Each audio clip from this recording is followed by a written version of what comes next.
Welcome to Barnett's web seminar on monitoring clinical trials.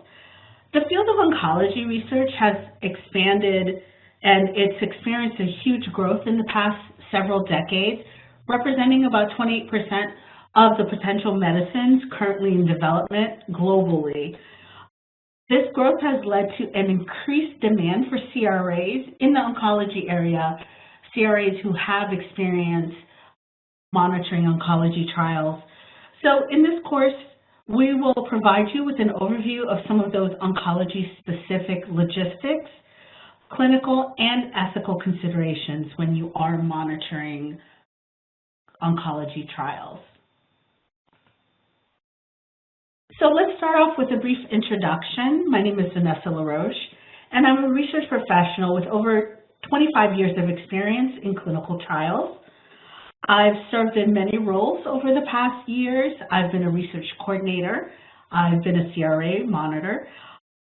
I ran a large research unit as a program and operations manager at a very big academic medical center in the East Coast.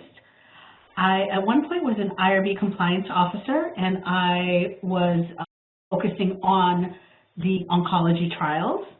And I was also a quality assurance auditor. So I've kind of touched all aspects of clinical trials throughout my years of experience. I have specifically about 13 years of monitoring and auditing experience, and 11 of those years was really focused on oncology trials. Okay, so at the end of today's session, you should be able to apply the knowledge learned to these monitoring tasks, specifically for studies in oncology. So you should be able to identify the differences between monitoring oncology early phase clinical trials versus the late phase trials. You should be able to identify in which ways oncology trials differ from those in other therapeutic areas. You should be able to describe the complexities of AE and SAE monitoring. You should be able to utilize the common terminology criteria for adverse events, or CTCAE grading, and apply that grading to AE source data. And then you should be able to describe the common challenges in monitoring and apply tools and techniques to overcome them. And as we said earlier, please feel free to participate. If you have any questions, you can raise your hand or you can take yourself off mute. If you would rather send a chat, you can type in your comments or questions in the chat box and send your message to all participants. So this entire presentation, we will be using a bullet point style, and you'll see some takeaway tips will be in a red font, so it really jumps out all of the recommendations that we will be discussing during the presentation. So to begin, it's important for us to really understand that the core GCP requirements, they don't differ between oncology trials and those in other therapeutic areas. Requirements for protecting human subjects, obtaining informed consent, selecting qualified investigators, investigator responsibilities, that are detailed in the FDA Form 1572. These all apply to oncology trials. Investigators are still required to maintain control of the investigational product, and the sponsor is still responsible for providing information about the use and the storage of the IP. So that does not change.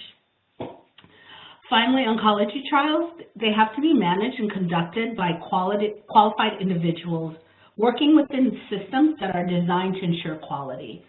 And the sponsor is responsible for determining the extent and the nature of the monitoring activities that are required for a particular study. So while these requirements are the same across all therapeutic areas, how these requirements are satisfied, that's what may differ when you're dealing with an oncology trial. So one potential area of difference lies in the characteristics of a monitor and the investigator and the site that are working on your oncology trial. So investigators who work in oncology, they may differ somewhat from your other clinical investigators in other therapeutic areas, and that they're less likely to work in a dedicated research site. Usually their primary activity is clinical or academic, since many of them do work in academic medical centers or they work in cancer centers. They may also be key opinion leaders who are sought out by numerous pharmaceutical companies because they have name recognition, and their name recognition will lend credibility to the investigational product or the study. A key concern for monitors is to understand exactly how much time does the investigator have to devote to your study in an average week. That's a really critical question to ask the investigator during site selection. Another difference is that sub-investigators in oncology trials, what I've experienced in my past is they tend to be very involved in the conduct of the clinical trials. Oftentimes, the trial subject is their personal, patient, so they tend to continue the care of that patient when that patient is enrolled into an oncology trial.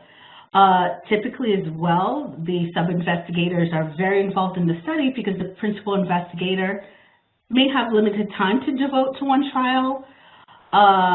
So for continuity of care perspective, it does make sense for sub-investigators to continue managing the treatment of their own patients. So given the sub-investigator's level of involvement, they really should be vetted in the same way that you would vet the PI. They should have similar training, education, and licensure. Additionally, we want to ensure that the IRB has been notified of the involvement of the sub-investigator and that they don't have any FDA debarment or listed on any disqualification list.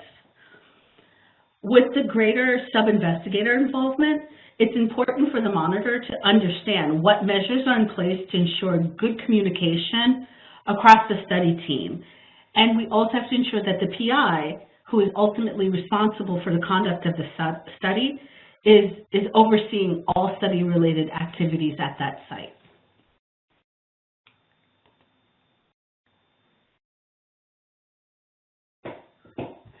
So with monitors who work on oncology studies, typically we'll see that these monitors have more years of monitoring experience, like the two of you with more than 5 years of experience. They typically have a higher level of clinical knowledge, so they may understand the expected side effects of chemotherapy, or they might understand the process of disease progression and the different AEs that are expected. They typically have specialized training on different criteria and scales that are used to assess oncology patients, such as RECIST or CTCAE grading scale, which we'll talk about a little bit later. And typically their competencies, they do mirror those of what you would find within, let's say, an oncology nurse or an oncology study coordinator. We did provide a handout with some of those competencies that we would expect to see in monitors in the oncology area. And then finally, they are familiar with oncology-specific source documentation and charting. So we would typically see with oncology patients, their medical records tend to be very long and very complicated and very thick. So oncology monitors are typically very familiar with navigating through those very complex and long medical histories.